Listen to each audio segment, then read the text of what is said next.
Assalamualaikum warahmatullahi wabarakatuh. Alhamdulillahi wa kafa. Wassalatu wassalamu ala nabiyil mustafa wa ala alihi wa ashabihi ahli sidqi wal wafa. Subhanaka la ilma lana illa ma 'allamtana innaka antal alimul hakim.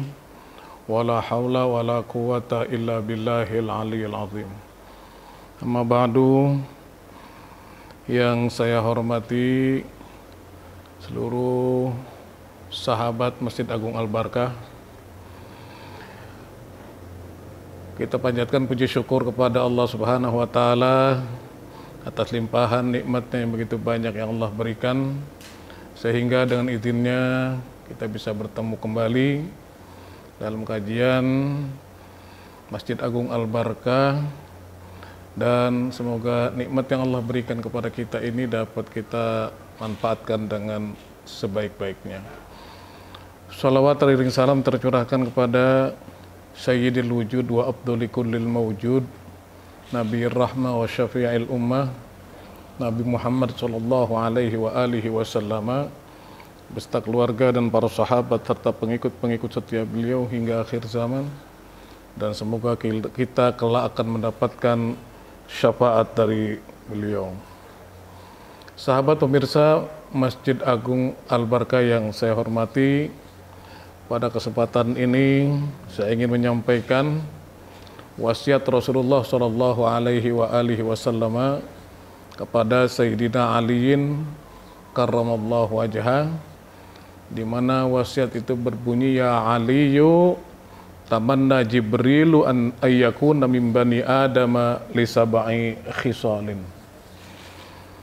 Yang artinya, hai Ali, malaikat Jibril itu menginginkan menjadi manusia itu karena 7 hal, 7 perkara.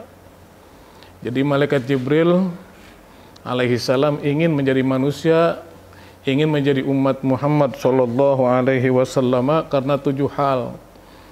Yang pertama, as-shalawatil khamsi ma'al imami. Yang pertama adalah salat 5 waktu bersama dengan imam. Artinya salat berjamaah. Itu yang diinginkan oleh malaikat Jibril untuk menjadi manusia. Kenapa? Karena dalam salat berjamaah itu banyak sekali fadilah, banyak sekali keutamaan. Kalau kita baca hadis yang diriwayatkan oleh Al-Imam Bukhari, di mana Rasulullah sallallahu alaihi wasallam bersabda, salatul jamaati tabdulu min salatil fadhi bi khamsin wa ishrina darajatan. Salat berjamaah itu lebih utama daripada salat sendirian, bandingannya adalah 25 derajat. Dalam riwayat Imam Muslim, Rasulullah SAW menyatakan as-salatul jama'ati afdalu min salatil fadhi bisab'in wa ishrina darajatan. Salat berjamaah itu lebih utama daripada salat sendiri, bandingannya 27 derajat. Ada ulama yang menafsirkan yang dimaksud dengan 27 derajat itu yaitu kalau kita sholat sendirian kita akan mendapatkan 1 kali sholat, tapi kalau kita sholat berjamaah kita akan mendapatkan 27 kali sholat. Kalau kita sholat subuh sendirian kita mendapatkan 1 kali sholat subuh, tapi kalau kita sholat subuh berjamaah maka kita akan mendapatkan 27 kali sholat subuh. Inilah yang diinginkan oleh malaikat Jibril alaihissalam untuk menjadi manusia, karena pada manusia itu ada sholat yang namanya as-sholat ma'al imam atau sholat berjamaah. Yang kedua yang diinginkan oleh malaikat Jibril alaihissalam adalah wa mujalasatil ulama, bergaul, duduk bareng dengan para ulama, maksudnya belajar, mendengarkan nasihat, tausiah dari para ulama-ulama kita, dari para kiai-kiai kita, dari para guru-guru kita. Kenapa kita harus duduk bareng? dengan ulama-ulama? Kenapa kita harus duduk bersama dengan ulama? Kenapa kita harus mendengarkan nasihat, fatwa, ujangan dari para ahli ulama? Karena batasan kita dalam belajar itu tidak ada habis-habisnya. Kalau Nabi bersabda, "Utlubil ilma minal mahdi ilal lahdi." Tuntutlah ilmu itu dari buayan sampai liang lahat. Sampai liang lahat. Kita diwajibkan untuk belajar. Kepada siapa kita belajar? Kepada ulama-ulama, karena ulama ini adalah warasatul anbiya.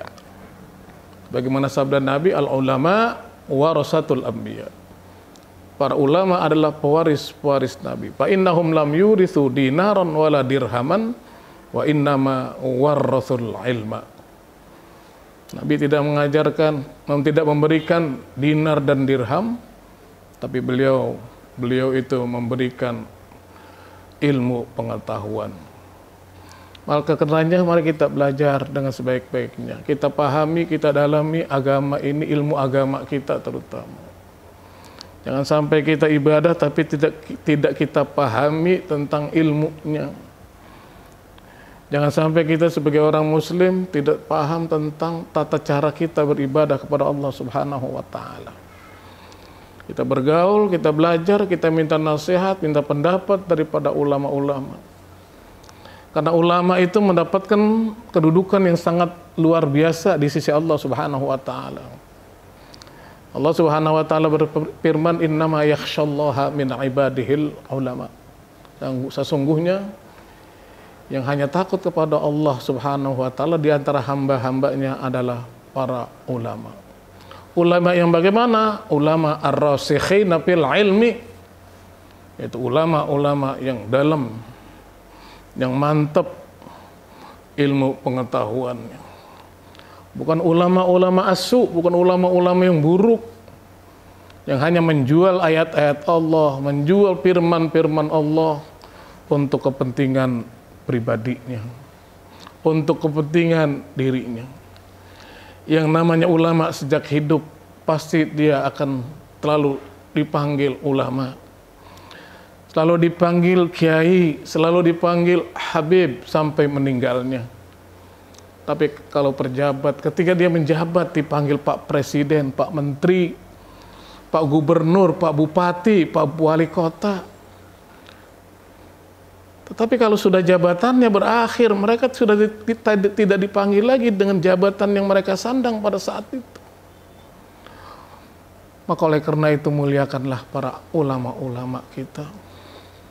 Karena ada hadis Nabi Muhammad SAW di akhir zaman nanti, wa ulama'uhum syarru man tahta adimis sama. Ulama-ulamanya adalah manusia yang paling buruk yang ada di dunia ini, yang hanya menjual ayat-ayat Allah untuk kepentingan pribadinya, menjual ayat-ayat Allah untuk kepentingan dirinya, menjual ayat-ayat Allah untuk kepentingan kelompoknya.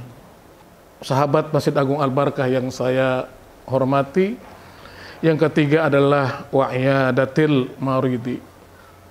Yang diinginkan oleh malaikat Jibril adalah yaitu menjenguk orang yang sedang sakit. Kenapa kita harus jenguk orang yang sakit? Untuk memberikan hiburan, untuk menenangkan mereka yang sedang sakit. Bahkan ini merupakan hak orang muslim terhadap orang muslim. Sebagaimana Nabi menyatakan hakul muslim alal muslim sittun.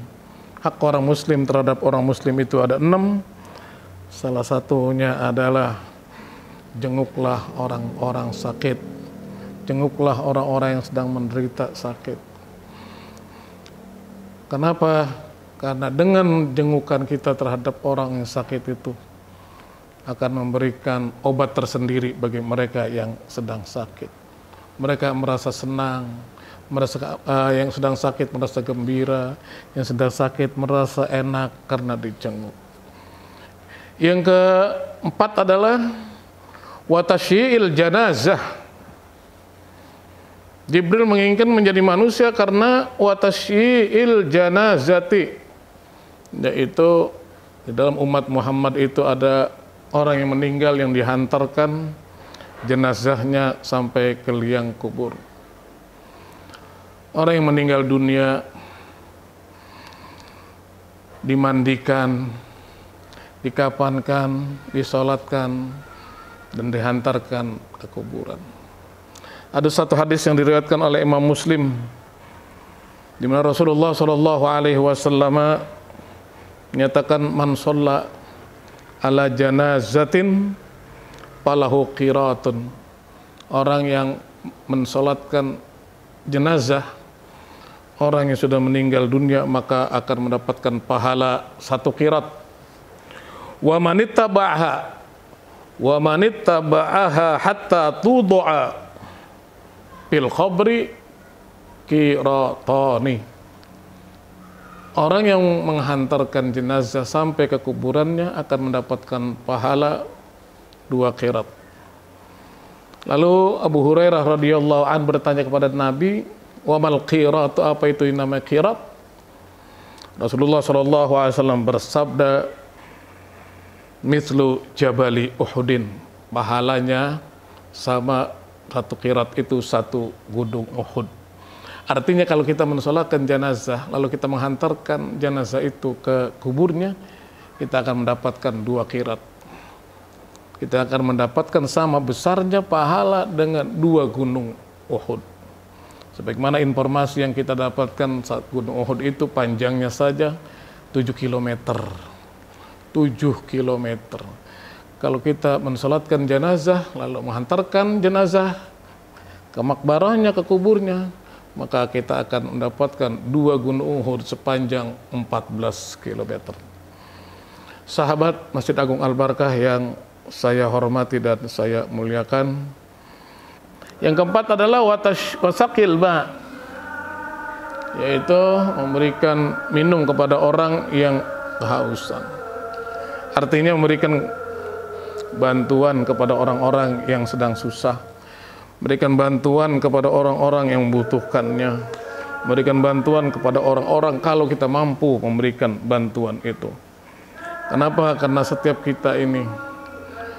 kita sebagai manusia harus mempunyai kepedulian kepada orang-orang lain. Kita harus memberikan perhatian kepada orang-orang yang di bawah kita. Kita harus memberikan perhatian yang penuh kepada mereka yang membutuhkan bantuan kita. Jangan sampai kita tidak ada kepedulian dalam diri kita. Yang keenam adalah wasulhi bainan isnain, dan damaikanlah 2 orang yang sedang bermusuhan. Damaikanlah 2 orang yang sedang berseteru. Karena yang namanya orang-orang mukmin itu innamal mu'minuna ikhwah. Sesungguhnya orang-orang mukmin itu bersaudara. Sahabat Masjid Agung Al-Barkah, yang ke-7 adalah wa ikramul jar wal yatim. Ini juga salah satu yang diinginkan oleh malaikat Jibril untuk menjadi manusia, menghormati tetangga dan anak-anak yatim. Rasulullah sallallahu alaihi wasallam bersabda, "Man kana yu'minu billahi wal yaumil akhir falyukrim jarahu." Barang siapa yang beriman kepada Allah dan hari kiamat, maka hendaklah hormati tetangganya. Kenapa kita harus hormati tetangga kita? Karena tetangga kita adalah orang yang lebih dekat dari rumah kita, yang kadang-kadang lebih tahu tentang kondisi dan situasi yang ada pada kita. Kita sehat, kita sakit, mereka itu para tetangga yang lebih tahu. Kita punya saudara banyak tapi tidak ada di lingkungan kita. Mereka akan tahunya lebih lama ketimbang tetangga kita yang ada di sekitar kita. Begitu juga kata Nabi, wasiat kepada Sayyidina Ali, wa ikramul yatim, muliakanlah anak-anak yatim. Jangan sampai kita dianggap pendusta agama yang tidak mau memperhatikan pada anak-anak yatim. Jangan kamu singkirkan anak yatim. Anak yatim jadi perhatian kita, terutama anak yatim yang ada di lingkungan kita. Inilah 7 hal yang diinginkan oleh malaikat Jibril untuk menjadi manusia, sebagaimana wasiatnya Rasulullah SAW kepada Sayyidina Ali karramallahu wajhah. Maka kata Nabi, fahris ala dzalika, makalah raihlah yang demikian itu, yang sebagaimana diinginkan oleh malaikat Jibril. Gafailah, raihlah, ambillah, jangan sampai kita tertinggal dari yang 7 hal ini. Sahabat Masjid Agung Al-Barkah yang saya hormati, saya kira cukup demikian apa yang saya sampaikan. Ada hal-hal yang baik datangnya dari Allah, yang tidak baik dari hawa nafsu saya. Kurang lebihnya mohon maaf. Hadanallahu wa iyyakum ajmain. Wassalamualaikum warahmatullahi wabarakatuh.